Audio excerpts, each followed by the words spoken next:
Hey, this is Kathleen. Before we get started, the Living Planet team has some exciting news. Starting in September, we'll be devoting a regular episode to answering your questions. Questions you have about the environment and climate change, questions about an episode you've heard, or even questions about us. You can write to us in the comment section on Apple, Spotify, YouTube, or your favorite podcast app. Or you can send us a good old-fashioned email at livingplanet@dw.com. That's living as in not dead, and planet as in the place we all live at dw.com. Thanks, and we can't wait to hear from you. Now, let's start the show. There we go. Now I can hear you. Can I hear me? Hello. Oh, wow, that's loud. Yeah. So, do you need any more talking, Michael? From me. Okay. What else can I talk about? I am so brain dead and ready. Did you bring the right script this time? Yeah, this time I think I've got notes. I think we should say who we are. Yeah, right? I think you should include that. Right. Well, in that case, I think we can just start right from the top. I'm Neil King. And I'm Kathleen Schuster. And for this episode of Living Planet, we sat down with producers Charli Shield and Sam Baker to talk about their eye-opening series, The True Cost of Climate Change, which came out in April. If you haven't heard it yet, you can find all 5 episodes in our podcast feed. And if you're new to the series, don't worry, you can still listen to this episode. We talk about what listeners have been saying. And I was like, okay, an economist signed off on it. I think we did okay. What didn't make it in. I definitely have mixed feelings at the end of it, but doing the series, it's clear we're not out of ideas for solutions. And more. And I did say to Brent at the end of our interview, I said, has anyone ever told you that you're made for radio, your voice? And he was like, it's been mentioned a few times.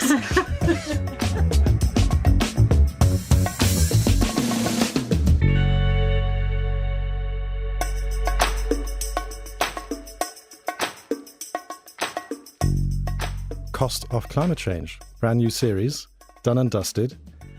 Charli, Sam, how do you feel now? It was quite a long process. You travelled for this series.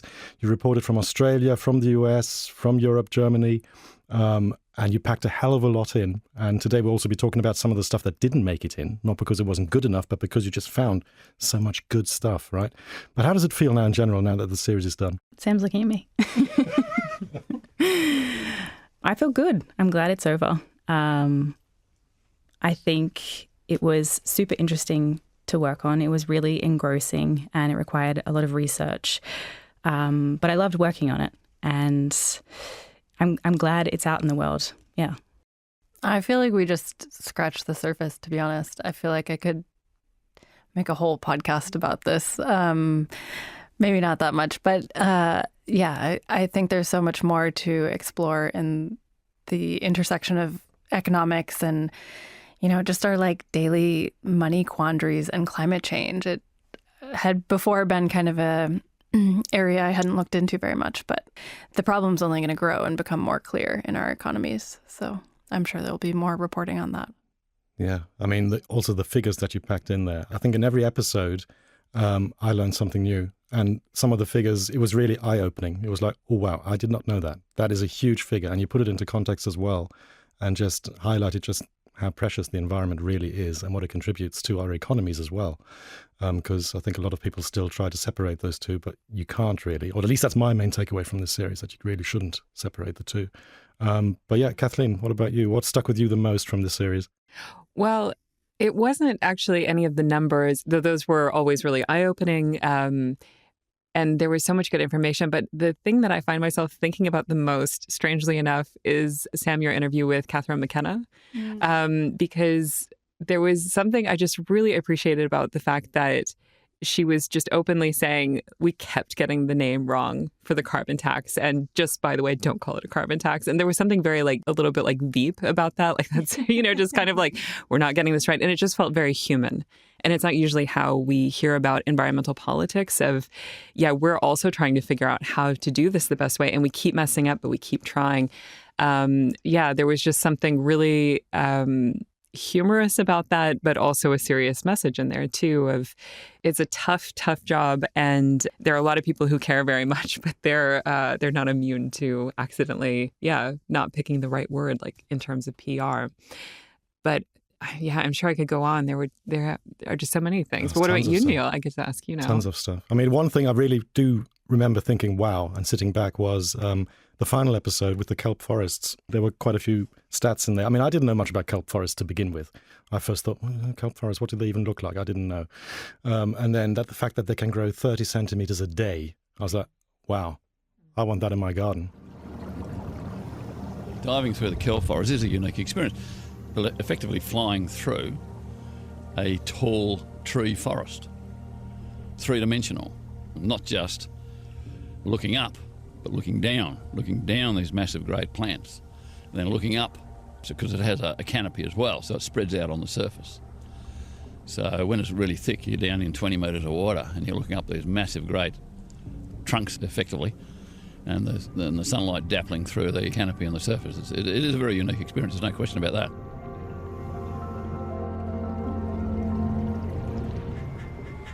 And then the other fact was also the value, that they were valued at like $500 billion per year. These 6 major kelp forests that exist in the world, or the 6 biggest. And one of them that you went to in Tasmania, Charli, right? One of the kelp forests. And that 500 billion, the reason that resonated with me so much is because that is pretty much exactly the German federal budget. It's a bit short of that, but that's the German federal budget for 2025. And as a German taxpayer, I was just sitting there thinking, wait a minute, kelp forests? And, just that connection, that really brought it home to me. But yeah, also, I mean, the protagonists, you had so many charismatic people in there. And yeah, I think we'll talk a bit more about those later. Although there is one other thing that I meant to say that I found really interesting.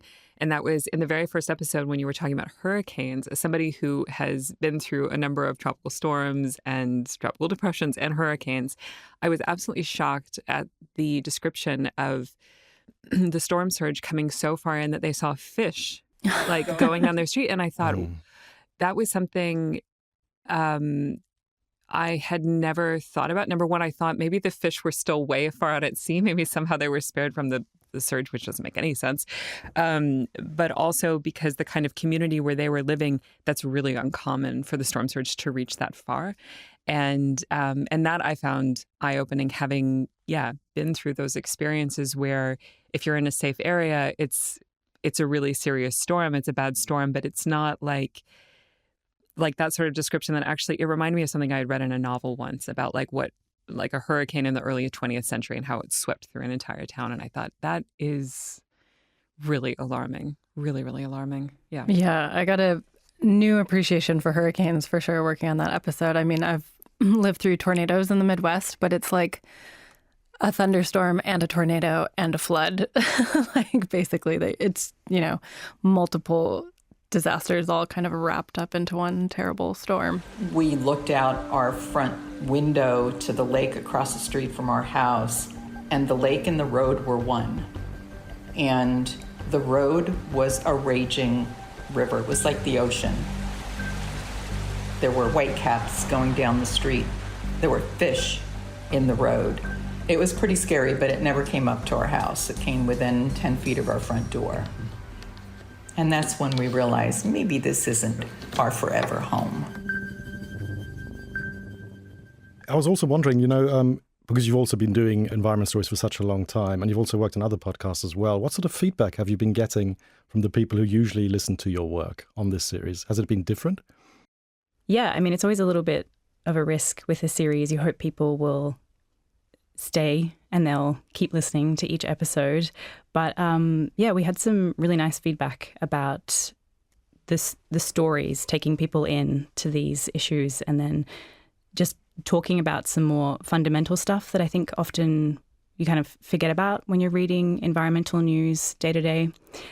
I think the best, most relieving piece of feedback was from one of the economists we interviewed, who said he not only shared this with his network, but also with his students. He's a professor. And I was like, okay, an economist signed off on it. I think we did okay. Yeah. Very cool. Yeah, I mean, that also gels with what listeners wrote in. Most of the listeners, I think the common theme there was eye-opening, brilliantly produced.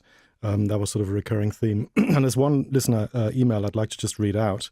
It's from Australia, from a man called Peter Croft in Adelaide. And I shorten it just a little bit, but I'm going to read it out. So this is Peter Croft. I listened to your latest podcast on who's paying for the next hurricane on ABC Radio in Australia a couple of hours ago. Terrific story, well done. I am an older Australian who is part of a climate change group at Council of the Ageing South Australia. The cost of house insurance is a real issue for older people. The issue is that as extreme weather events occur, those who are affordability stressed may choose not to insure or to underinsure their houses. This means that their next storm or flood can render them potentially homeless. We are trying to raise awareness of the issue. New Zealand has an excellent scheme to cover earthquakes, and their approach may be useful elsewhere. Thank you for the work that you do. That's nice. We'll have to check out what New Zealand is doing. I'm curious now about the specifics. But yeah, I think that's something that a lot of, it's good he points out, older homeowners are thinking about. People who thought, okay, I've paid my house off, 10, 15 years ago. I'm good to go for retirement. But you still have to pay your insurance every year. And if that becomes astronomical, that can take over your budget. And either you pay it and don't have much left over, or you let it go, which can really hurt you in the next disaster. Just to balance things out, of course, there was also some critique, not much, but there was one listener who actually had a suggestion or a bit of critique. Yeah, there was one listener who wrote in from the US who said, I really enjoyed the Cost of Climate Change series. However, I'm always frustrated that these conversations never touch on animal agriculture. It's a huge contributor to greenhouse gases, and it's the leading cause of deforestation and biodiversity loss. Also, it's one thing that most individuals can actually do to make a significant difference. Please, please talk about this because people can and should reduce consumption of animal products. 2 exclamation points. So, what do you all have to say about that? Yeah, we didn't dig too much into animal agriculture in there. So agriculture, especially animal agriculture, is a huge contributor to global greenhouse gas emissions. It's not the top one, but it definitely, as this listener points out, is a major contributor. So the largest contributors to global greenhouse gas emissions are electricity and heat production. That's followed by transport, manufacturing, construction, and agriculture. So that's the global overview, but it does differ from country to country. So in the US, for example, the transport sector contributes a lot to emissions, overall US emissions, more so than the global average. And in Brazil, the top sources of emissions are agriculture and land use change. And I'm getting my data here from Our World in Data, and that's a data tracking and analysis hub project from the University of Oxford in the UK and the Global Change Data Lab. And we should say this listener is totally right. It's one of the best things you can personally do in your own life, because so many of the things you just listed, Charli, are national or global, and they take much bigger systemic change to change them and to, bring in a new system. Whereas, yes, you can make decisions about your diet in your own life that are pretty simple to implement. So, but just to that point also, it's not just about veganism for everybody tomorrow. It really is just about consuming less. So any reduction helps. And also, again, the price, right? Because meat is too cheap where we live. Yeah. I think, again, the money comes back in, right? The price tag. Yeah. So that was one big topic that didn't make it in. And there were a lot of really interesting details and even interviewees who didn't make the cut just because we had to keep things to time and we only had so many episodes. So tell us a little bit about, the things that you unfortunately had to leave out. Yeah, well, like I said before, there was just kind of so much to explore, and this always happens. You have to leave a few things on the cutting room floor. But one of the things I had wanted to look at in the first episode about climate disasters and the cost of those, particularly hurricanes, is how much taxpayers end up footing that bill. I've always kind of wondered about this, and it was something we just didn't have time to get into. We looked at how much insurance companies are shelling out or withdrawing from certain states, and we looked at how this affects homeowners and the costs that they incur. But this does kind of hit all Americans, at least in this example. I would imagine it is the case in other countries too, in that there is some part of disasters that we foot the bill for. So I spoke to one economist who has worked in mortgage finance on Wall Street for large investors and also, importantly, for Freddie Mac and Fannie Mae, which these are large government-sponsored companies that guarantee mortgages in the U.S. for home buyers. And he's actually testified to the U.S. Senate before about how some of these programs that the government has to cover homes in particularly flood zones are kind of a looming financial crisis waiting to happen because the flood maps are outdated and the data is kind of not up to par with what it should be telling homeowners and the government. So you have these homes that are kind of overvalued in really dangerous zones. So maybe we can hear him explain that a little bit more. I worked for a large mortgage originator that did a lot of business in subprime that turned out very, very badly and led to the largest bank failure in U.S. history. So when we look at a lot of the climate risk issues, there's steady evidence of an increase in very expensive natural disasters. And there seems to be a lot of reluctance to make rapid changes now that are going to be expensive and painful if the day of reckoning has not quite arrived yet.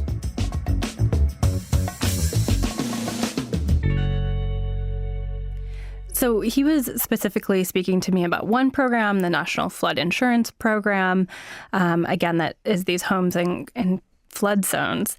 But unlike the financial crisis that we saw back in 2007, 2008, where home prices did eventually kind of come back up, if you're in a really dangerous climate zone, whether that's from flooding or a hurricane, the value of your home is just going to go down and down and down over time. So there's kind of no recovery if that crisis comes to pass, which, as someone who has to file my U.S. taxes every year, concerns me quite a bit. I don't know about you, Kathleen, but I think that's the first thing that comes to mind and is kind of making my heart stop a bit is that I'm from the Southeast and people have seen the value of their homes just explode and are completely ecstatic about all the money they could make from their homes, you know, just growing a lot in value over the past few years because so many people are moving to the Southeast as a result of climate change, for example, from the West Coast.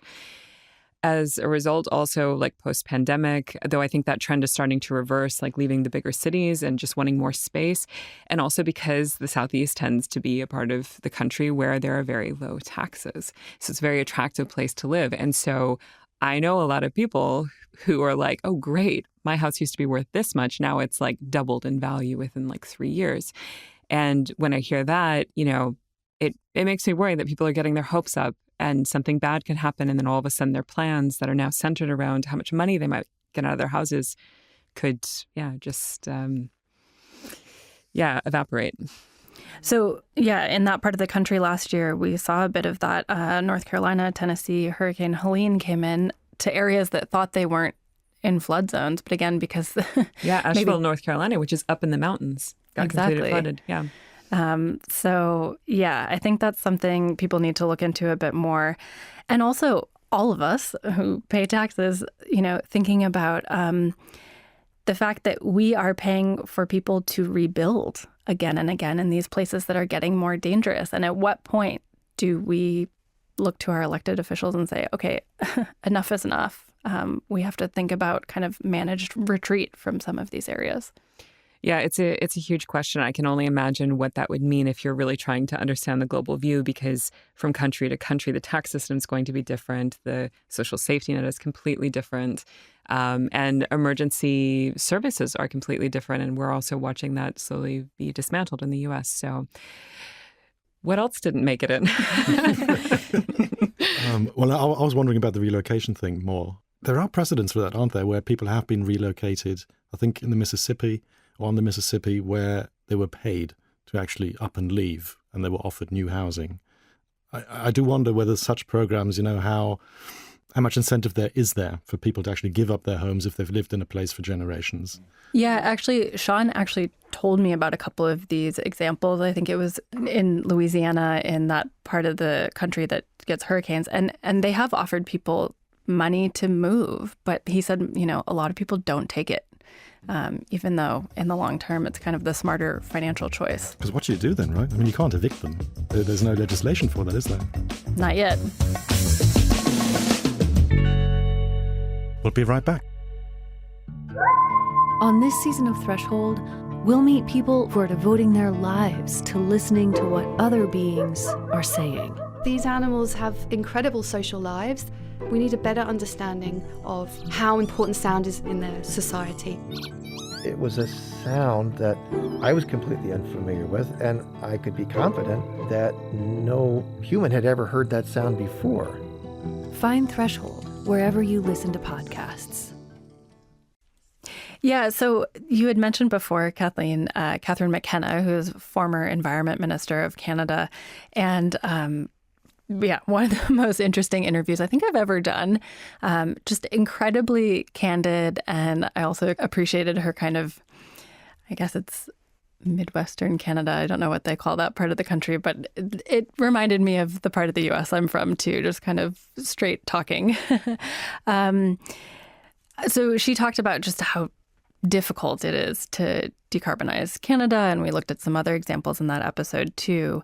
But one thing I would have liked to get into more, and we just kind of ran out of time for, was how countries in the global south are dealing with this transition, countries that just have less money available to them to make this transition.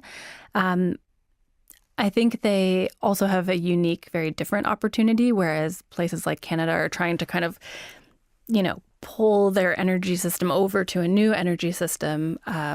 Countries in the global south are often building their energy system. So it also looks a bit different. But yeah, I think this is one area that there's a lot of conversation about the economics of it going on. So I did speak to an expert, Sangeeth Selvaraju, a policy fellow at the Grantham Research Institute at the London School of Economics. He looks at climate finance in emerging markets like India, so he's all over this topic. And he told me this figure that overall for the global south, these countries need $2.5 trillion per year in order to transition to clean energy. So 2.5 trillion every year. But let me break that number down a little bit. So basically 1.5 trillion of that, they're already funding themselves. Another $0.5 trillion is going to come from private finance, from companies that want to invest in solar, or wind, or whatever in these countries. But there's a final $0.5 trillion that's still kind of unaccounted for. And this is where some of these big global discussions about climate finance really get heated. Who exactly should pay for it? And yeah, maybe we can just hear from him kind of explaining that and the complications of that a little bit. Where does the rest of the money come from going forward? And what are the avenues for that in the world that we live in today? So as we all know, and as we are seeing around the world, development aid budgets are being cut in a landscape of competing local priorities for different countries, particularly in the developed world. Of course, US aid is one of the key examples, but budgets are being cut in the UK. Budgets are being cut in other European countries as well. I mean, we're seeing this as well here in Germany. Yeah, the U.S. is a big one, obviously, in the news lately. But how we meet this gap for transitioning the energy of countries in the global south is a big question. And, there's a lot of argument about these countries should be able to develop in the same way that wealthier countries have in the past, and also that wealthier countries like the U.S. have huge historic emissions and are kind of should pay up for that, should make up for what they've consumed before.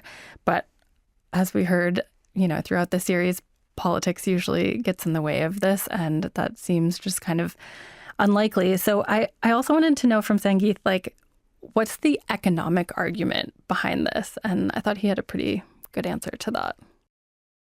So if we were to for a brief moment, set aside the historic responsibilities. Climate impacts don't know borders. Climate impacts don't care whether you were born in some part of the world or the other. Climate impacts hit everybody. I mean, just in the second half of last year, we saw flooding in Valencia, causing hundreds of billions of euros of damage, taking lives. We saw Hurricane Helene in South Carolina and North Carolina, damaging and causing billions in damages. So these impacts will only intensify, as we are already beginning to see the wildfires in California and others. There's many others we could go on. If we don't think about this as a global problem, we simply it will be a challenge to solve it. So from an entirely economic point of view, if we want to mitigate the frequency of these events of climate impacts, which are clearly already increasing, but will only intensify if we don't think about what to do, the costs will be astronomical. And that really gets to the heart of your whole miniseries. Mm-hmm. Yeah, I think as we're all becoming more aware of, maybe recently, like the economy's so globally connected, we don't exist just as individuals or in a vacuum, and it's kind of like climate change in a way. There's always kind of push and pull factors, and you can't kind of just extricate yourself from that. Yeah, and also I loved what he had to say about borders, because I can't tell you the number of times I've heard somebody make a comment to the effect of, well, who cares if this one country in Europe lowers their emissions? It won't make a difference. And, on a global scale, we have a huge problem, but it does make a difference if every country is trying to do something. So on that point, I did ask ecological economist Sophus Amgassen, who we heard from in episode 5, what he thought the most urgent economic reforms we need right now to protect nature at scale for the benefit of all of us, the global population. And he said that would be funding a clean energy transition, clean economic growth in the global south. And I have a clip from him about that.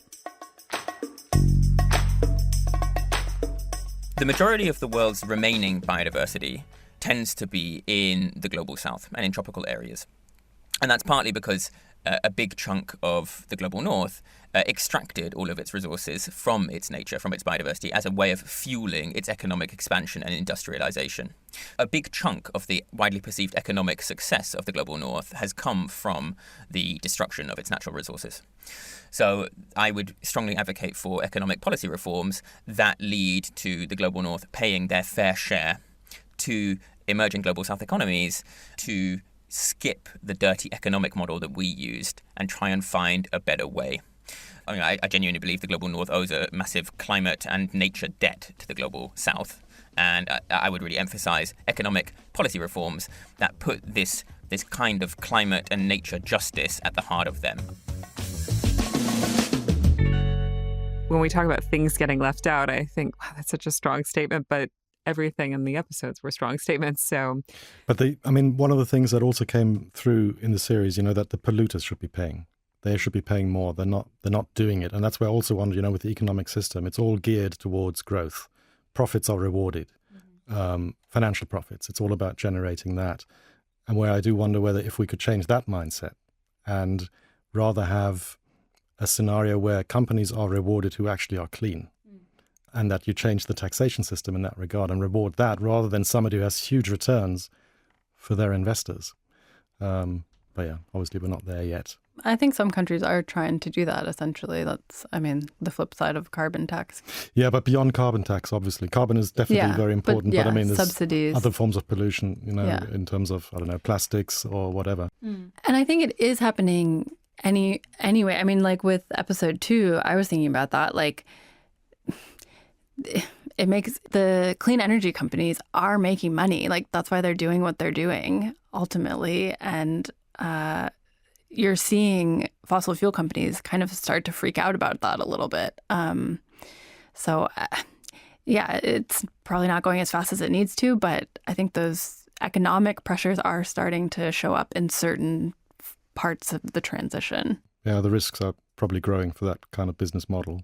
Yeah, and this is an issue that's like getting pushed pushed on in a non-economic way in the US of like not letting investment companies have ESG funds, environment, social governance funds, because they're against these like green funds, but actually they make a lot of sense for investment companies because they don't want stranded assets. But yeah, that's probably a whole other thing. It's a whole new series.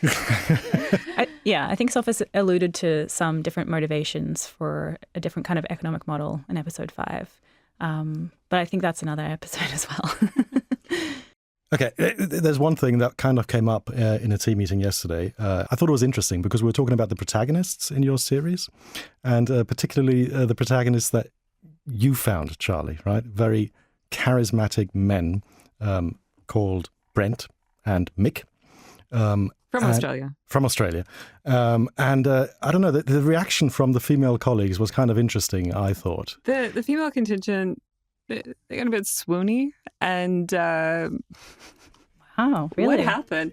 Well, I'm going to take myself out of that one, actually, because I think, no offense, no, but I had a moment in the meeting where I zoned out for a second, then all of a sudden there were 2 female colleagues who were kind of swooning about these men. I was like, what is going on? Do you have any insights into what was going on? Well, you heard their voices.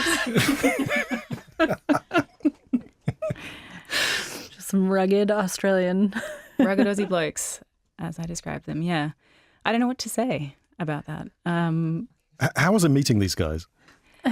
I must say I was enormously pleased when I first heard their voices on the phone, and I thought, yeah, this is going to work out very well. And I did say to Brent at the end of our interview, I said, has anyone ever told you that you're made for radio, your voice? And he was like, it's been mentioned a few times.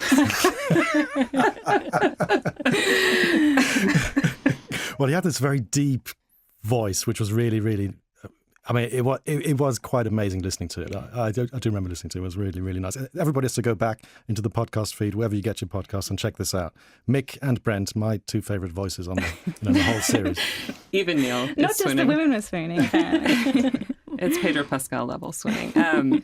No, but I have a question for you, Sam, actually. I don't know how to phrase this in a polite way, but going back to Florida, what really struck me was these people are living in a very dangerous place. I, too, have lived in Florida. What the heck is going on with Floridians that they're so happy despite all these hurricanes? That's a good question. I mean, I am someone who doesn't mind winter, but I will say, like, people who live there have a real aversion to what they call, I guess, bad weather, although I think they have some bad weather at certain parts of the year. But anything cold, anything like under a certain temperature, yeah, they want to be able to not have to turn their heat on. So I guess it's, just a certain part of the population is looking for that sunny beach lifestyle, which I kind of get, but yeah. Yeah, I don't know. It really struck me. I mean, in a way it's nice, but at the same time, I just thought, what is it with Floridians? Sorry, I feel like I can say that because I used to live there. But you didn't like it there then? Well, I have like Northern European skin and very frizzy hair. It was a nightmare going through puberty in Florida.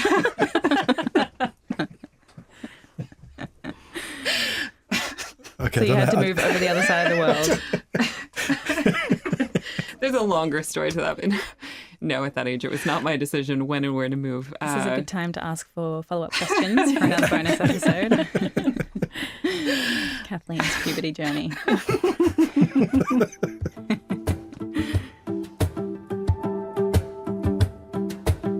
So, having done this series now, and just on a final note, with hindsight, with all the facts you've accumulated, all the knowledge you've gained, and also all the things that we just talked about that didn't make it into the series, I mean, what would you say is the main element that gives you hope that we can actually turn this all around? Because a lot of the indicators suggest we're still going in the wrong direction. Yeah. I definitely have mixed feelings at the end of it, because I think, as we explored, there's a lot of devastation that's already occurred and that's underway, and a lot more of it is locked in because of the climate change that's locked in, because of the emissions that we've already released. But doing the series as well highlighted that it's clear we're not out of ideas for solutions. There are plenty of solutions out there. A lot of the main ones we need, we already have. And I'm pretty confident we'll come up with more. And I'm also always hopeful speaking to people who are devoting their lives to working on this, to working on change. I think you might be more hopeful than I am. But I will say this series and why I find reporting on climate so interesting is because it's such a multifaceted, super complex topic. I mean, it's just got so many elements going on. And for me, this added kind of a whole new world of the economic elements to it. But from that perspective, it's just a giant puzzle that we have to figure out. But I guess what gives me hope is, we are, to our knowledge, kind of the most intelligent creature that's ever been on this planet. And we made this problem, so we should be smart enough to figure it out. Again, I don't know that I'm totally hopeful that we'll do so, but I didn't say we would, but we could. Yeah. But I think one takeaway for me was also just thinking about those different possible futures. The heat episode and thinking about, my own life down the road and being an older person dealing with heat and where do I want to live and do I need to think about that and how will our cities be built in the future? Is something that definitely stayed with me after the series. Did anything give you two hope? Well, actually, I tend to agree with you. I mean, I think hearing from people who are working on solutions, who have a great deal of expertise and a lot of passion that goes into that work, it does make me feel more hopeful because it's a huge reminder that there are people out there who they do know what they're doing, they're creative, they're innovative, and it is very much a matter of political will. Sorry for myself. Wheels. It is very much a matter of political will, and I think also talking about it, it's something I feel like comes up a lot in our reporting. The more you talk to people and also take the time to talk with basically anybody you can about these subjects, it's noticeable that most people aren't completely apathetic. It could just be a situation where they don't think that it affects their lives, but I think once you start engaging in these topics, more and more comes out. And to me, that's what makes me feel more optimistic and hearing from these people who do have solutions. Actually, coming off of that, political will is something I've also been thinking a lot about after this. And unfortunately, I think that's what makes me not so hopeful is, at least in most countries, that political will is still not there. But actually, reporting on this series and talking about economics, just to kind of bring it back to the core of the series, is something people do really think about and do vote on. And I think if we can frame these issues not as you should make this change in your life or you should, support this government position just to sacrifice. Like, no, you should do this because it's in your economic interest and it's in your long-term economic interest and your short-term, depending on, your situation and where you live.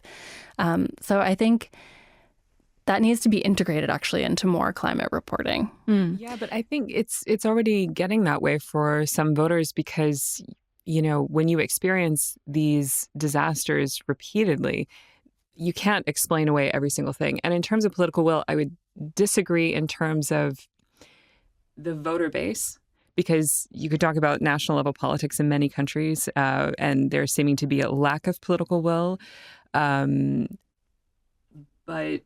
I think what we saw happen over just the course of a short period of time with Fridays for Future shows that actually a lot of people care a lot, and you can change people's minds, I think, much faster than we sometimes admit. But then the question is holding people's attention, and also when they're having to deal with so many problems at the same time, I think we're all dealing with a certain level of overwhelm and being aware of that. But the political will is tricky also because Green Party politics can become messy if the party itself doesn't work, but the concept is something that the voters want. But I see that a little more optimistically. I know what you mean, but The one thing that I find really comforting about the whole thing, and I totally get it with the political issue being the main problem and something that is really worrying, but I find a lot of comfort in maths. And the figures that you have there, if the maths were stacked against us, then I would be depressed. Then I would really think, okay, but we haven't got a chance in hell to sort this out. But I think we do. And you had some really good examples there where, for instance, if we were to shift on the subsidies, what are we subsidizing? Take the things that are harmful that are being subsidized and use that for a clean energy transition. And I have to look at my notes here because you had a very striking figure here. It was based on the International Monetary Fund report, and it found that $7 trillion of fossil fuel subsidies in 2022 alone were paid.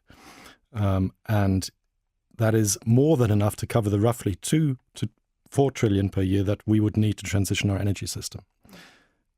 That's huge. That's fantastic news. Yeah? The only thing that's missing is the political will to make that happen. But the maths I find, that's what I took away. I drew hope from that.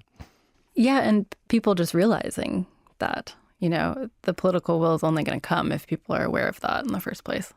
Yeah, and I think that's part of what we wanted to do with the series and want to continue to do, is to draw this link between climate change and the cost of living. Why are things expensive? Why does this cost me more? Well, great job. Great. And we look forward to more of this in the future. And well, I would just say, whoever hasn't listened to the series yet, go back, episode 1 in our podcast feed, Apple Podcasts, Spotify, wherever you get them. And go through the whole series, listen to it back to back. No skipping an episode.